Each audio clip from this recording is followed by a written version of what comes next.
ST અને આદિવાસી બંને અલગ અલગ છે, પણ આપણને ખ્યાલ નથી. એ પણ એક સુપ્રીમ કોર્ટે જજમેન્ટ આપી દીધું છે.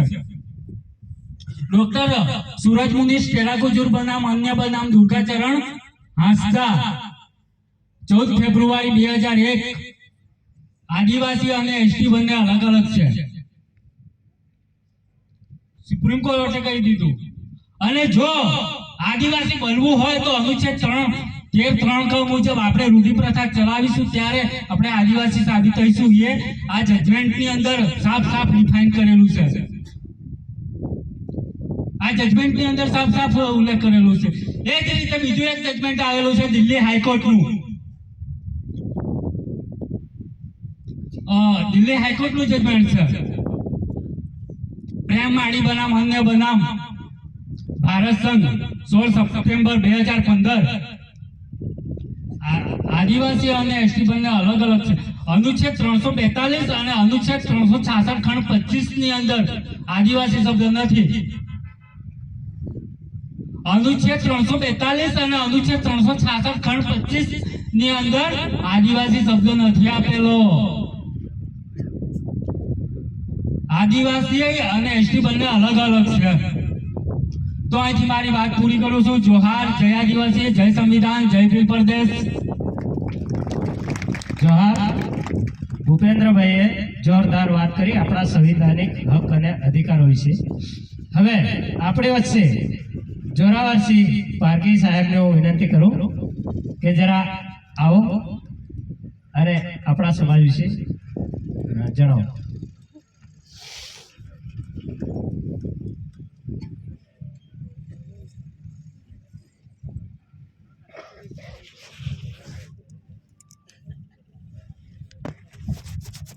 सभी मेरे घराड़ों की पवित्र धरती पर आप सभी को नमन, जोहार। साथियों, मेरे पूर्व 3 वक्ताओं ने आपको बताया, रमन भाई ने भी बताया, दामोर साहब ने भी बताया, बीच में अपने एक बंधु और था, अपने प्रवीण दादा, उन्होंने भी बताया। अब एक कहावत है कि 100 सुनार की और एक, तो उन दादाओं ने आपको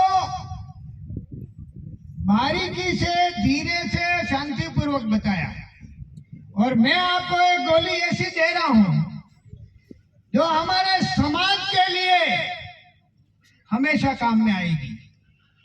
पहला पॉइंट, जानकारी और जागृति। जानकारी और जागृति करने के लिए क्या करना पड़ेगा? जानकारी के लिए पढ़ना पड़ेगा और जानकारी के लिए लड़ना पड़ेगा। और यदि आप लड़ने से पहले पढ़ना छोड़ दोगे तो आप नहीं जीत सकते, क्योंकि पढ़ोगे तो जानकारी आएगी, और जानकारी आएगी तो जागृति आएगी। इसके लिए लड़ना पड़ेगा, और लड़ने से पहले पढ़ना पड़ेगा। और यदि आपने पढ़ाई नहीं की तो शायद आने वाली पीढ़ी नहीं बचेगी। दूसरी बात, 3 भाइयों ने बड़ी जबरदस्त बातें कही, लेकिन हमारा दोस्त कौन है और हमारा दुश्मन कौन है, इसको नहीं पहचानोगे तो हमेशा कुचले जाओगे, हमेशा कुचले जाओगे। दूसरी बात, हमारे जयचंद जानते हो? जयचंद किसको कहते हैं, कौन जानता है? हाँ, कि हमारा पेट ले जा करके दूसरों को देते हैं, उसको कहते हैं जयचंद विभीषण। तो ऐसे तलवे चाटने वाले गुलाम नेताओं को जब तक आप वोटों से जूत नहीं मारोगे और रोड पे खड़े नहीं करोगे, तब तक तुमको दबाते रहेंगे। यहाँ पर हमारे विधानसभा में कहा कि हमारे एरिया में कॉरिडोर रोड नहीं आना चाहिए, और राजकुमार जी अनशन पे बैठे, कॉरिडोर रोड नहीं आया। और आपके वहां आपने नेता कौन सा बनाया, मेरे को बताओ। ये आदिवासियों की जमीन लिमखेड़ा, संतरोड, दूधिया, मोटा माल, ये 8 लाइन की रोड कॉरिडोर की आ गई, और उस कॉरिडोर रोड से 1.5 किलोमीटर की रेडियस में आपकी जमीन एक बार होगी। अरे आप कब जगोगे और कब तक दलाली करते रहोगे, कब तक तलवे चाटते रहोगे। यदि आपको बुरा लगे तो कोई बात नहीं, लेकिन आने वाली पीढ़ी को बचाने के लिए कह रहा हूं मैं। यदि आपका समय पूरा हो गया, लेकिन आने वाली पीढ़ी कहां जाएगी, ये आपने कभी सोचा? अरे आपके तलवे काटने वाले लोगों ने लिख करके नहीं दिया होता तो कॉरिडोर रोड यहां नहीं आता।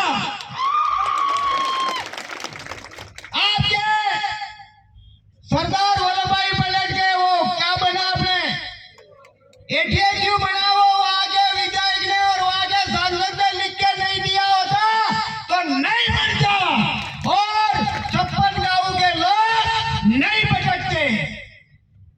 और आपको ये भी बता दूं, ये एटीए क्यों बनाया है, ये एक राजस्थान, गुजरात और मध्य प्रदेश, महाराष्ट्र का एक उदाहरण है कि आदिवासी हमारा कितना विरोध करते हैं। नहीं तो नंबर चालू होने वाला है, अभी भी समय है, जाग जाओ। आपके साथ जो गद्दारी करता है, आपके साथ औरों के तलवे चाटता है और चमचागिरी करता है, इसको रोड पे चलता कर दो, तुम्हारा आने वाला भविष्य और तुम्हारी पीढ़ी बच जाएगी। अरे आप ही कह रहे थे, रमन दादा कह रहे थे, अनाज को तुम बेचो। अरे अनाज को तुम बेचो, ये बात तो लाख रुपए की है, लेकिन जमीन रहेगी तो अनाज होगा, और अनाज नहीं होगा तो क्या करोगे? सबसे पहली आदिवासी की महान संपत्ति है वो जमीन है, और उस जमीन को बचाने के लिए आपको तलवे चाटने वाले नेताओं को जूते, वोटों से जूते मार के रोड पे चलते कर दो, इनको पता लग जाएगा। ये हाईकमान टिकट देता है तो हाईकमान का कहा हुआ करेंगे। अरे मैं इधर हूं, वो मनसुख वसा, मुझे नाम नहीं लेना चाहिए पार्टियों का, ये पार्टियों का काम नहीं है, लेकिन मजबूर होकर कहना पड़ता है। अरे आपके बच्चे कहाँ जाएंगे, 5 साल 10 साल के बाद कहाँ जाएंगे, ये तो बताओ। जमीन रहेगी तो आप सब कुछ करोगे, पानी देना, जमीन रहेगी तो आप सब कुछ करोगे।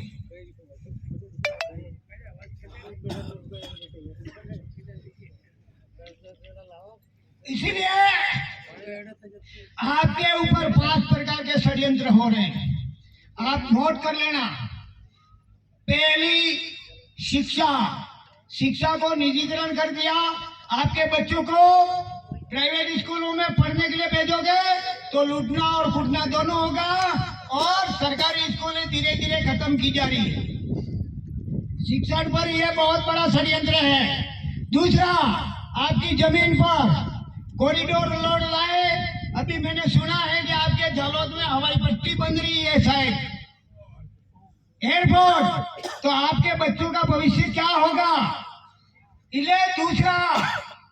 तीसरा, आपको गुलाम बना करके हमेशा मजदूर बनाया जा रहा है, जबकि आप देश के मालिक हो, ऐसा सुप्रीम कोर्ट बोलता है, संविधान बोलता है। हाँ, लेकिन अब वो हवाई पट्टी आपके यहाँ रूढ़िगत ग्राम सभा बनेगी, और आपके रूढ़िगत ग्राम सभा लेटर पैड पर लिख करके दे देगा। किसी के बात की ताकत नहीं है, न विधानसभा न लोकसभा, सबसे ऊंची ग्राम सभा। इसीलिए केवल रूढ़िगत ग्राम सभा बना दो और लिखित में राष्ट्रपति को दे दो, आपके वहां पैर भी नहीं टपकाएंगे। इसीलिए मुझे बहुत कुछ कहना है, लेकिन समय के अभाव में मुझे नहीं, मैं एक मेरी वाणी को विराम दूंगा, लेकिन एक बात है, इसके पहले मैं लड़ेंगे। अरे पेला તમે માઈ ના હો, મારા બૈરા ના હોગા ને એને બોલો દે लड़ेंगे, जीतेंगे। मैं बोलूंगा जब तक तोड़ेंगे नहीं तब तक छोड़ेंगे नहीं, जब तक तोड़ेंगे नहीं तब तक छोड़ेंगे नहीं, जब तक तोड़ेंगे नहीं तब तक छोड़ेंगे नहीं, लड़ेंगे, जीतेंगे। अभी तो ये अंगड़ाई है, लड़ाई है, अभी तो ये अंगड़ाई है। आगे और लड़ाई है।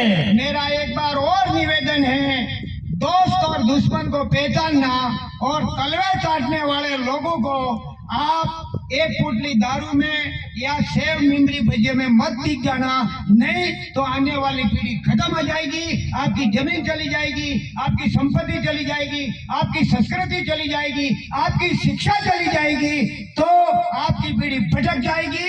और हमेशा गद्दारों को वोटों से जूत मारो और रोड पे चलते करो। जय जवान जय किसान। ખૂબ ખૂબ ધન્યવાદ જોરાવર દાદાનો. હવે આપણી વચ્ચે ગણપતભાઈ ડામોર વિજયનગર આદિવાસીનો ઇતિહાસ જણાવશે આપણને. ગણપતભાઈ ડામોર સાહેબ.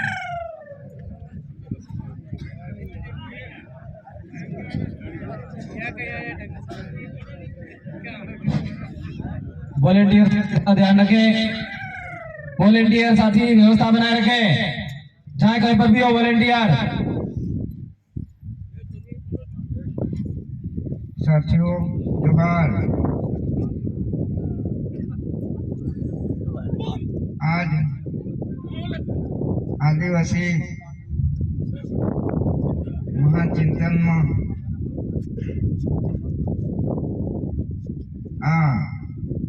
ગરાડુમાં પધારેલા આદિવાસી સમાજના તમામ ગણવીર અને ગણવીરાંગનાઓને મારા દિલથી જોહાર।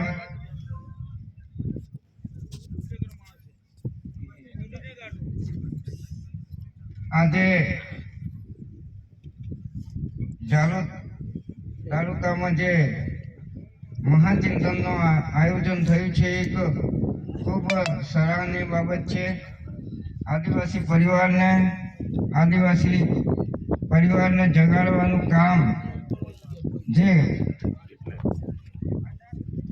લાંબા સમયથી આપણો આદિવાસી પરિવાર કરી રહ્યો છે, તે કાર્ય પર જ હું ફોકસ કરીશ। જે આપણો આદિવાસી પરિવાર બન્યો છે, તો હું અહીંયા આ પંડાલમાં બેસેલા તમામ મારા યુવા સાથી મિત્રોને નિવેદન કરવા ચાહું છું કે આપણે જાગ્યા ત્યાંથી સવાલ અહીંયા અગાઉના વક્તાઓએ કોણ આપણા છે અને કોણ આદિવાસી વિરોધી કામ કરી રહ્યા છે એ વિશે બતાવ્યું છે। તો આપણે ગામડા લેવલે વીસીસીને મજબૂત કરવાની છે। વીસીસીને મજબૂત કરવાનું કામ આપણા યુવા સાથીઓનું છે। આપણે યુવા સાથીઓ વીસીસીને મજબૂત કરવાનું કામ કરીશું। વીસીસીમાં 5 સદસ્યો આપણી સાથે આવશે, 5માંથી 25 થશે, 25માંથી 50 થશે। એવી જ રીતે પીસીસીનું કામ પણ જે તાલુકા લેવલે રહેશે અને એ રીતે ડીસીસીનું કામ પણ રહેશે। અને આદિવાસી પરિવારનો કારવો દિન પ્રતિદિન આપણી જોડે વધતો જશે। મારો કહેવાનો ભાવાર્થ એ છે કે આપણે જે લોકોને આપણા હક અધિકારો છીનવાય છે, છતાંય ખુલ્લી આંખે ખુલ્લા કાને અને આપણે સમય આવ્યા પછી આપણા બધાનું સારી રીતે ઉપયોગ કરી અને આપણા માટે અવાજ નથી બનતા એ માણસો લાસ્ટ ટાઈમે એમના સમયનો સદુપયોગ કરી અને એ મોકાનો ફાયદો ઉઠાવે છે એ ફાયદાને મજબૂતી આપણે વીસીસી અને બીસીસીના માધ્યમથી કરી શકીશું કારણ કે આપણે ભણેલા ગણેલા માણસ છીએ તો આપણે હાલ આપણે આદિવાસી પરિવારને વિચારધારાને આગળ લઈ જવાનું કામ કરીશું જે મારા યુવા સાથી બંધુગણ છે તેમને તો હું ખાસ વિનંતી કરીશ કે હંમેશા સમાજની સેવાનું કાર્ય જ આપણે કરવાનું છે કારણ કે હંમેશા